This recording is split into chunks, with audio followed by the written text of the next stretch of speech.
જય શ્રી કૃષ્ણ. પ્રિય વૈષ્ણવજનો, આજે આપણે પુષ્ટિ સત્સંગ સાગર ચેનલમાં શ્રાવણ સુદ 11 એકાદશી એટલે કે પવિત્રા અથવા પુત્રદા એકાદશી એના વિશે સત્સંગ કરશું. એ પહેલાં જો આપે પુષ્ટિ સત્સંગ સાગર ચેનલને સબસ્ક્રાઈબ ન કરી હોય તો સબસ્ક્રાઈબ કરો તથા અન્ય વૈષ્ણવ મિત્રોને શેર કરો, જેથી કરીને સત્સંગના નવા વિડીયોઝ તેમને સુધી પણ પહોંચી શકે. હવે આવતીકાલે શ્રાવણ સુદ 11 એટલે કે પવિત્રા પુત્રદા એકાદશી. તો આ એકાદશીનું મહાત્મય ભવિષ્યોત્તર પુરાણમાં ભગવાન શ્રી કૃષ્ણ અને મહારાજ યુધિષ્ઠિર વચ્ચેની વાતચીતમાં વર્ણવવામાં આવ્યું છે. તો એક વખત મહારાજ યુધિષ્ઠિરે ભગવાન શ્રી કૃષ્ણને પૂછ્યું કે હે મધુ દૈત્યના મોક્ષદાતા એવા મધુસૂદન, શ્રાવણ માસના શુક્લ પક્ષમાં આવતી એકાદશીનું નામ અને તેનું મહાત્મય મને કૃપા કરીને વિગતે સમજાવો. ભગવાન કૃષ્ણ જવાબ આપ્યો કે હે રાજા, આ પવિત્ર એકાદશીનું નામ પુત્રદા એકાદશી છે. હવે ધ્યાનપૂર્વક આ એકાદશીનું મહાત્મય તમે સાંભળો. આ એકાદશીનું મહાત્મય સાંભળવાથી વાજપેયી યજ્ઞ કર્યાનું ફળ મળે છે. ઘણા વર્ષો પહેલાં દ્વાપર યુગમાં મહિજીત નામે રાજા મહિષ્મતીપુરીમાં રાજ્ય કરતો હતો. રાજાને પુત્ર ન હોવાથી રાજા અત્યંત દુઃખી હતો. પરિણીત વ્યક્તિ જેને પુત્ર નથી હોતો તે આ જન્મમાં કે પછીના જન્મમાં સુખી થતો નથી.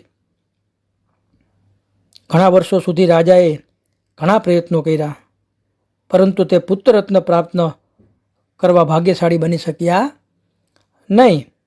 અનેક પ્રકારના પ્રયત્નો કરવા છતાં જ્યારે રાજાને પુત્ર પ્રાપ્તિ ન થઈ ત્યારે પોતાની વૃદ્ધા અવસ્થા જોઈને અત્યંત ચિંતિત બની એક દિવસ સભા બોલાવી અને પોતાના પુત્રને જેમ ગણતા પ્રજાજનોનો સંબંધને કહ્યું. બધી પ્રજા હતી એના પુત્ર સમાન હતી અને એ બધા પ્રજાને બોલાવીને કીધું કે હે પ્રજાજનો, મને યાદ છે ત્યાં સુધી આ જન્મમાં મેં કોઈ પાપ કર્યું નથી કે પ્રજા પર અત્યાચાર કરી અને સરકારી તિજોરીમાં એવું ધન પણ મેં એકત્રિત કર્યું નથી. બ્રાહ્મણો ઉપર એવો જુલમ પણ ગુજાર્યો નથી. અત્યંત ધર્મકાર્ય અને પ્રમાણિકતાથી પૃથ્વી પર વિજય મેળવી મેં રાજ્ય કર્યું છે. મારા પ્રજાજનોને મારા પુત્રની જેમ મેં ચાહ્યા છે. અત્યંત દુષ્ટ કર્મ કરવાવાળાને મેં યોગ્ય સજા કરી છે. પછી ભલે તે મારા ભાઈ ભાંડુ કેમ ન હોય.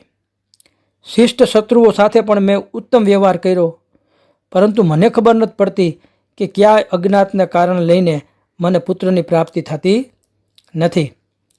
આના પર તમે ધ્યાનપૂર્વક વિચાર કરો અને મને સલાહ આપો. હવે આ પ્રકારે રાજાના આર્ત વચનો સાંભળી બ્રાહ્મણો અને પુરોહિતો અંદરો અંદર વિચાર વિમર્શ કરવા લાગ્યા અને અંતે નક્કી કર્યું કે રાજાના ભલા માટે અને રાજ્યના હિત ખાતર તેઓ જંગલમાં ફરશે અને ભૂતકાળ, વર્તમાન અને ભવિષ્ય કોઈ એવા જાણતા હોય તો એવા જાણનાર ઋષિમુનિના આશ્રમમાં જશે. આ રીતે જંગલમાં ફરતા ફરતા તેમણે જુદા જુદા આશ્રમોની મુલાકાત લીધી. અંતે તેઓ ઘોર તપસ્યા કરતા નિરાહારી જીતાત્મા મુનિના દર્શન કર્યા, જેઓ સ્વધર્મ અને તત્વવેતા અને બધા જ શાસ્ત્રોના પારંગત એવા લોમેશ મુનિ હતા. હવે આ લોમેશ મુનિનો જીવનકાળ બ્રહ્માના જેટલો જ દીર્ઘ હોય છે. જ્યારે બ્રહ્માનો કલ્પ પૂરો થાય છે ને ત્યારે તેમના શરીરમાંથી એક વાળને ખરેખર શબ્દમાં લોમા કહીએ, લોમા ખરે છે એટલે એક વાળ ખરે છે. આથી આ મુનિનું નામ લોમેશ હતું. તેઓ વર્તમાન, ભૂત અને ભવિષ્યના જ્ઞાતા હતા. ત્રિકાળ જ્ઞાની જેને કહેવાય, ત્રણેય કાળનું જ્ઞાન એ ધરાવતા. આ રીતે ત્રિકાળ જ્ઞાની લોમેશ મુનિને જોઈ બધા અત્યંત ખુશ થઈ તેમની પાસે આવી તેમને યથોચિત પ્રણામ કર્યા. લોમેશ મુનિએ બધાને જોઈને પૂછ્યું કે તમે લોકો કોણ છો અને શા માટે અહીંયા આવ્યા છો? બ્રાહ્મણોએ જવાબ આપ્યો કે હે મુનિવર, અમે અમારી મૂંઝવણના ઉકેલ માટે આપની પાસે આવ્યા છીએ. અમારી મૂંઝવણ એ છે કે અમારા રાજા મહિજીત અત્યંત ધર્માત્મા છે, પરંતુ તે નિસંતાન છે. આ દુઃખથી તેમને અત્યંત વ્યાકુળ જોઈ આપની શરણમાં તપસ્યા કરવાના હેતુથી આવ્યા છીએ. રાજાના અહોભાગ્યથી અમને બધાને આપના દર્શન થયા, કારણ કે મહાત્મા અને મુનિના દર્શન માત્રથી મનુષ્યના બધા કાર્યો સિદ્ધ થઈ જાય છે. હવે આપ અમારા પર કૃપા કરી એવો ઉપદેશ આપો કે જેથી અમારા ધર્માત્મા રાજાનું કાર્ય સિદ્ધ થાય અને તેમનું કલ્યાણ થાય. આવો પ્રશ્ન લોમેશ મુનિને આ પ્રજાજનોએ કર્યો. પ્રજાજનોની આ પ્રકારની વાત સાંભળી થોડીવાર તેઓ ધ્યાનસ્થ બની અને રાજાના પૂર્વજન્મની કરણી જોઈ લીધી. એને કે ભાઈ આ રાજાને સંતાન નથી થતું, તો પૂર્વજન્મના કોઈ એવા પાપ કર્મ એના હશે રાજાના. એટલે રાજા એટલા લોમેશ મુનિએ ધ્યાનમાં બેસીને બધું પૂર્વજન્મ જોઈ લીધો. મુનિ લોમેશ કહ્યું કે આ રાજા પૂર્વજન્મમાં મહાપાપી અને અત્યંત ગરીબ વૈશ્ય હતો. પોતાના ધંધાના કામે તે એક નગરથી બીજા નગરમાં ફરતો હતો. એક સમયની વાત છે કે જેઠ માસના શુક્લ પક્ષના 11 પછીની બપોરે તેને ખૂબ તરસ લાગી હતી. પાણી માટે તે કોઈ સારું સ્થાન શોધતો હતો. સંયોગવશ તેને એક ઉત્તમ અને એક સ્વચ્છ તળાવ દેખાયું અને પાણી પીવા તે તળાવની નજીક આવ્યો. એ જ વખતે થોડા દિવસ પર વ્યાયેલી ગાય અને તેના વાછરડા સાથે તળાવમાં પાણી પીવા લાગી. હવે એક તાજી વ્યાણેલી ગાય હતી, એના વાછરડા સાથે ગાય પણ એ તળાવમાં પાણી પીવા લાગી. આ વ્યાપારીએ ગાયને ત્યાંથી કાઢી અને પોતે પાણી પીધું. હવે રાજા પૂર્વજન્મમાં વેપારી હતા, ફરતા હતા એક નગરમાં બીજા નગરમાં. હવે ત્યાંથી ગાયની એને હાંકી કાઢી. ગાય અને વાછરડું પાણી પીતા હતા. આ રીતે એક તરસી ગાયને પાણી પીતા રોકવાથી તેને મોટું પાપ લાગ્યું. આ પાપને કારણે તે અત્યારે નિસંતાન છે, પરંતુ પૂર્વજન્મના કોઈ પુણ્ય પ્રતાપે તે અત્યારે રાજા છે. ભલે કોઈ એવું પુણ્ય કર્મ હશે તો એને રાજયોગ હતો તો એ રાજા બન્યા, પણ તરસી ગાયને અને વાછરડાને અહીંયા દૂર અડસેલી મૂકી તો એના પાપને કારણે અટાણે આ નિસંતાન છે. લોમેશ મુનિની વાત સાંભળીને બ્રાહ્મણો અને પ્રજાજનોને કહ્યું કે મુનિવર, અમે પુરાણમાં એવું સાંભળ્યું છે કે પુણ્ય કાર્ય કરવાથી પાપ નષ્ટ થાય છે. આપ કૃપા કરી અમને એવા પુણ્ય કાર્યનો ઉપદેશ આપો કે જેથી રાજાના પાપ નષ્ટ થાય અને તેને પુત્રની પ્રાપ્તિ થાય. લોમેશ મુનિએ કહ્યું કે શ્રાવણ માસના શુક્લ પક્ષમાં જે એકાદશી આવે એ પુત્રદા એકાદશી નામે પવિત્ર 11 આવે છે. તમે અને તમારા રાજા આ એકાદશીનું વ્રત કરો અને નિયમપૂર્વક પૂજન વગેરે કરી રાત્રિ જાગરણ કરો. આ એકાદશી કરવાથી તમને જે પુણ્ય મળે તે તમે તમારા રાજાને એ પુણ્ય અર્પિત કરજો. જો આ પ્રમાણે કરશો તો રાજાને સંતાનની પ્રાપ્તિ થશે. લોમેશ મુનિના આ શબ્દો સાંભળી બધા પ્રજાજનો ખુશ થયા. મુનિને પ્રણામ કરી સર્વે પોતપોતાના ઘેર પાછા ફર્યા અને લોમેશ મુનિની વાત પોતાના રાજા મહિજીતને કહી. જ્યારે શ્રાવણ માસના શુક્લ પક્ષની એકાદશી આવી ત્યારે લોમેશ મુનિની આજ્ઞા અનુસાર રાજા સહિત બધા લોકોએ ભક્તિભાવથી વિધિપૂર્વક એકાદશીનું વ્રત કર્યું અને બીજા દિવસે પોતાને મળેલું પુણ્ય રાજાને અર્પણ કર્યું.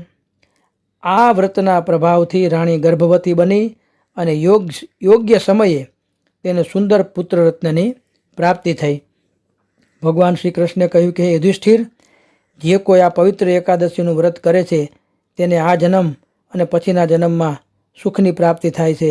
આ એકાદશીનું મહાત્મ્ય સાંભળવાથી આ જન્મમાં સંતાનની પ્રાપ્તિ થાય છે અને ઘોર પાપોમાંથી મુક્તિ મળે છે. આ રીતે ભગવાન શ્રી કૃષ્ણ યુધિષ્ઠિરને ભવિષ્યોત્તર પુરાણમાં વર્ણવેલી આ કથા સંભળાવે છે. હવે આ મર્યાદાની વાત થઈ. હવે આ પવિત્ર એકાદશી એટલે કે પુષ્ટિ માર્ગીય મહાત્મ્યની ભાવના આપણે જોઈએ તો શ્રાવણ માસમાં શુક્લ પક્ષમાં આવતી એકાદશીનું પુષ્ટિ માર્ગમાં વિશેષ મહત્ત્વ છે.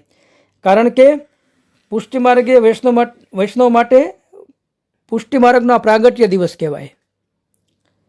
પુષ્ટિ માર્ગના પ્રવર્તક આચાર્ય ચરણ શ્રી વલ્લભાધીશ પ્રભુનું ભૂતલ ઉપર પ્રાગટ્ય થવાનું એક કારણ દૈવી જીવોનો ઉદ્ધાર કરી તેમને પૂર્ણ પુરુષોત્તમ રસોવે સહ એવા ભગવાન શ્રી કૃષ્ણના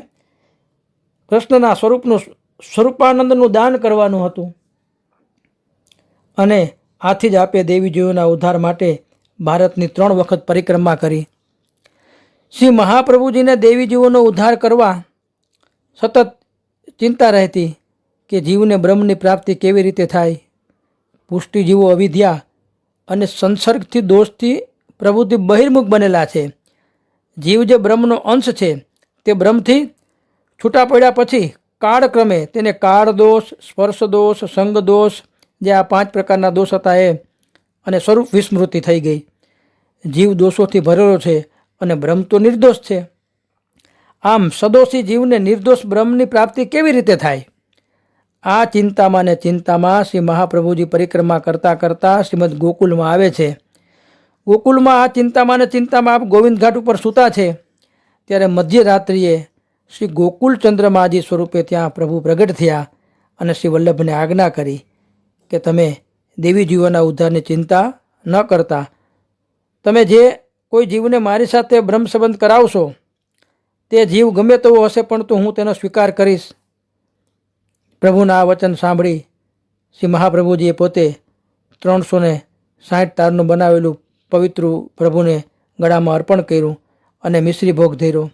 આ દિવસ હતો શ્રાવણ માસના શુક્લ પક્ષની એકાદશીનો, તેથી તેને પુષ્ટિ માર્ગમાં પવિત્ર એકાદશી કહેવામાં આવે છે. શ્રી મહાપ્રભુજીએ પ્રભુના વચનો સાંભળી અને પોતાની બાજુમાં સૂતેલા શ્રી દામોદર દાસ હરસાનીજીને જગાડીને પૂછ્યું કે દમલા તે કછું છૂઈનો? શ્રી દામોદર દાસ હરસાનીજીએ જવાબ આપ્યો, કૃપાનાથ આપકી કૃપા હું શું સૂઈનો સહી પરી કછું સમજ્યો નહીં. આના પ્રત્યુત્તરમાં શ્રી મહાપ્રભુજી સિદ્ધાંત રહસ્ય ગ્રંથની રચના કરી અને પુષ્ટિ માર્ગના પ્રથમ ભગવદીય શ્રી દામોદર દાસ હરસાનીજીને બ્રહ્મ સંબંધ કરાવી 84 અક્ષરનો ગદ્ય મંત્ર પ્રગટ કર્યો, જેને સમજવાથી પવિત્ર 11 પુષ્ટિ માર્ગીય મહત્વ સમજાય છે. હવે આપણે બ્રહ્મ સંબંધના ભાવને પ્રગટ કરતા ગદ્ય મંત્રને સમજીએ તો ભગવાન શ્રી કૃષ્ણ શ્રાવણ માસના શુક્લ પક્ષની 11ની રાત્રે દેવી જીવોનો ઉદ્ધાર કરવા શ્રી ગોકુળમાં ગોવિંદ ઘાટ પર સાક્ષાત પ્રગટ થયા અને શ્રાવણ માસના શુક્લ પક્ષ અને 11ના દિવસનો પુષ્ટિ માર્ગ રીતે પણ એ પ્રમાણે પણ ભાવ છે. તો આ રીતે ચંદ્રની કળા શુક્લ પક્ષમાં રોજ વધતી હોવાથી તે નિર્મળ અને આહલાદક સમય છે તેમ સૂચવે છે. જેમ ચંદ્રના ઉદયથી અમાવસ્યાની રાત્રિનો અંધકાર દૂર થાય છે તેમ ભગવાનથી જીવ વિખૂટો પડતા તે અવિદ્યારૂપી અંધકારમાં ફસાયો છે, દુસંગથી દોષિત બનેલો છે. એવા જીવને પ્રભુ સાથે સંબંધ કરાવી નિર્દોષ બનાવી અને રસાનંદની પ્રાપ્તિ કરવાને લાયક બનાવે છે. તેનું ભગવદીય જીવન શુક્લ પક્ષ જેવું ઉજ્જવળ, આહલાદક અને રસપૂર્ણ બને છે. તો આ રીતે પુષ્ટિ પુરુષોત્તમ પૂર્ણ પુરુષોત્તમનો મેલાપ કરાવે છે અને આ બધી પ્રકારની જે અવિદ્યાઓ હતી આ બ્રહ્મ સંબંધ થવાથી દૂર થાય છે અને જીવ નિર્દોષ બની. તો આ રીતે શ્રી વલ્લભાચાર્યજીએ મધુરાષ્ટકનું પણ તેદી ગાન કર્યું અને સૂતરનું પવિત્ર ધરાવીને મિશ્રીનો ભોગ ધરાવ્યો અને મધુરાષ્ટકથી પ્રભુની સ્તુતિ કરી. તો પુષ્ટિ માર્ગીમાં આપણે બધા પણ ગુરુ ઘરે પવિત્ર ધરવા અવશ્ય જવું જોઈએ. વર્ષમાં એકવાર પણ આ સેવાનો લાભ લેવો જોઈએ. એ ઉત્તમ સેવા છે.